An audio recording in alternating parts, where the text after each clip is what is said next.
मोहित sir, आप जानते हैं कि मैं ललित अंबारदार की इमेज जो टेलीविजन न्यूज का एंग्री मैन माना जाता है, मेरा स्टैंड क्या है, मैं किन बातों पे खड़ा रहता हूं। मैं 12-13 साल के बाद फिल्म इंडस्ट्री और मॉडलिंग के फील्ड में दोबारा आने की कोशिश कर रहा हूं। मैंने कभी कहीं ऑडिशंस दिए हैं और इस ऑडिशन के लिए भी मेरा ऑल इंडिया ऑडिशन हुआ, एक छोटा सा रोल के लिए मैं सिलेक्ट हुआ। 5 पन्ने का मुझे स्क्रिप्ट दिया गया। जो प्रोसेस है, आप पूरे 9 एपिसोड में जितने 20-25 100 कलाकार है, सबको स्क्रिप्ट नहीं मिलती। मुझे अपने 5 पन्नों का मिला, जिसके लिए मैंने साइन अप किया। और ये अगर मुझे उस वक्त ये पता होता कि जो मेरा पब्लिक स्टैंड है कि मेरे धर्म मेरे आस्था के ऊपर यहाँ पे खिलवाड़ हो रहा है, तो कतई मैं इसके साथ नहीं जुड़ा होता। मुझे इसलिए शर्म आ रही है कि मैं इस प्रोजेक्ट के साथ, छोटा सा रोल है, मैं तो ना तो मैं तांडव टीम को यहाँ पे रिप्रेजेंट कर रहा हूँ, ये तो इत्तेफाक है कि मैं इस फिल्म के साथ जुड़ा हूं। लेकिन जो मेरा स्टैंड अभी है, ये तब भी होता अगर मैं तांडव में नहीं होता। ये मैं क्लियर करना चाहता हूं। मैं ये बताना चाहता हूं कि ये किस पृष्ठभूमि में हो रहा है। ये इस पृष्ठभूमि में हो रहा है कि आप कमलेश तिवारी का गला काट देते हैं, जब उससे पहले कौन बोलते हैं, आपके जावेद जावेद अख्तर आपके आपके चैनल पे बोलते हैं, अरे भाई मैं तो अब आज की तारीख में वो शोले का सीन नहीं लिख सकता हूं, वो दीवार का सीन नहीं लिख सकता हूं। क्यों? क्योंकि हिंदू रूढ़िवादी हो गया। ये जानते हुए कि गला किसका कटा, वो कमलेश तिवारी का कटा। आप हाथ किसके कटे? प्रोफेसर जोसेफ के कटे। आपके शाहीन बाग के अंदर हिंदू स्वास्तिका के साथ एफ शब्द यूज किया गया और हम लोग टॉलरेट करते गए। ये वही लोग हैं जो इनका समर्थन दे रहे थे। आप उसी शाहीन बाग की जो टुकड़े टुकड़े गैंग को ग्लैमराइज कर रहे हैं इस फिल्म के अंदर। और सबसे बड़ी बात सर, शिवा के लिए तो हजारों तांडव कुर्बान। आप अपनी हिंदू आस्था को इतना टेकन फॉर ग्रांटेड नहीं ले सकते जब आप तस्लीमा नसरीन के ऊपर मोटे मोटे गमले उसके सिर पे फेंकते हैं। आप सैटेनिक वर्सेस के ऊपर बैन लगाते हैं। आप चार्ली हेब्डो के ऊपर आप दुनिया भर में बवाल मच जाता है। लेकिन ये सब लोग जो अभी ललित जी क्या हो रहा है ना, क्रिएटिव फ्रीडम है, उसके नाम पे हिंदू टॉलरेंस को you can not take it for granted. Lalit ji क्या हो रहा है ना, जो तांडव सीरीज में आपको देख रहा है और जो यहां आज तक पर दंगल में आपको देख रहा है, वो तांडव और दंगल दोनों में आपका अवतार ही अलग अलग हो गया है।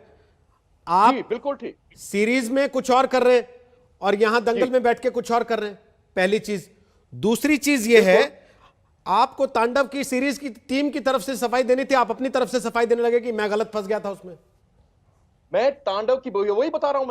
मैं आपको यह बताना चाहता हूं, एक कलाकार जो छोटा सा रोल कर रहा है उसके अंदर, वो तांडव के एपिसोड, तांडव के सारे 9 एपिसोड और तांडव के स्क्रिप्ट के ऊपर जिम्मेवार नहीं है। क्योंकि किसी भी एक यहाँ पे फिल्म वाले बैठे हैं आपके पैनल पे, उनको पूछिए जितना छोटा रोल होता है तो क्या उसको आप पूरे स्क्रिप्ट बताते? नहीं बताते। मुझे इतना बताया आपका छोटा रोल है, आपकी चर्चा पूरे फिल्म के अंदर होगी, लेकिन रोल आपका इतना सीमित है। 4-5 दिन का शूट था, वो भी एडिट होकर बहुत छोटा रह गया। उसमें मेरा परिवार था, मेरे बच्चे थे, वो सब नहीं दिखाए गए।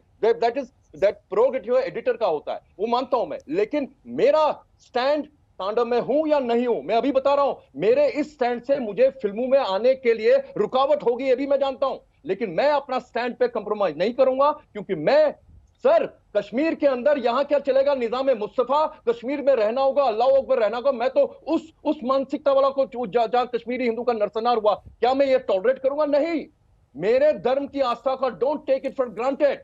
आप ये मत समझ लें कि शिवा जो है आपके हास्य का पात्र बन सकता है। आपने दो बातें की हैं, टॉयलेट में ले जा सकते हैं। आपने 2 बातें की हैं ललित अंबरदार। जिस सीन को लेके आप दूसरी बार कमेंट कर रहे हैं, वो सीन पहले भी उसी तरीके का फिल्मों में आ चुका है। आमिर खान की फिल्म में था, हंगामा हुआ, विवाद हुआ, लेकिन सीन नहीं हटा था, आपको भी अच्छे से याद है। अब मेरा सवाल यह है, आपने बीच में शाहीन बाग का जिक्र किया। आपकी नाराजगी या बीजेपी की नाराजगी शाहीन बाग के कन्हैया कुमार के ग्लोरिफिकेशन से है या हिंदू धर्म के अपमान से है? किससे गुस्सा है आपका? मेरे एक और, जब आप हिंदू धर्म के अंदर जातिवाद को बढ़ावा दे रहे हैं। आप देखिए, मेरे धर्म के अंदर, मेरे समाज के अंदर त्रुटियां हैं। मैं ये जो फिल्म मेकर्स हैं, उनको अथॉरिटी है कि आप उन त्रुटियों को जागर कीजिए, अगर लेकिन क्रिएटिव पॉजिटिव एटीट्यूड के साथ, ना कि खिलवाड़ करने के साथ। आप जब ग्लैमराइज कर रहे हैं जेएनयू गैंग को, जो कहते हैं कि अफजल हम शर्मिंदा है, तेरे कातिल जिंदा है, जो मेरे जुडिशरी के पर उंगली उठाते हैं, इसी जुडिशरी ने जिसने कश्मीरी हिंदुओं की याचिका को फेंक दिया था, लेकिन आज तक कश्मीरी हिंदू रिफ्यूजी ने जुडिशरी के अगेंस्ट उंगली नहीं उठाए। हम आदर के साथ तो विनती करें, हमें न्याय चाहिए। लेकिन ये लोग राम मंदिर बनने के बाद इन्होंने जजेस के पर उंगली उठाई। तो इसलिए मेरा प्रिंसिपल अप्रोच है इसके अगेंस्ट, इस सिस्टम के, इस मानसिकता के साथ, ठीक है, इस मानसिकता के साथ कि हिंदुस्तान में हिंदुओं की आस्था के साथ आप खिलवाड़ कर सकते हैं, and you will get away with it. और मैं इसके बिल्कुल इसके अगेंस्ट। नमस्कार, मैं हूं अंजना ओम कश्यप। हमें उम्मीद है ये वीडियो आपको पसंद आया होगा। लेटेस्ट खबरों के लिए यूं ही देखते रहिए आज तक, और इस वीडियो के पसंद आने पर लाइक, शेयर एंड सब्सक्राइब करना ना भूलें।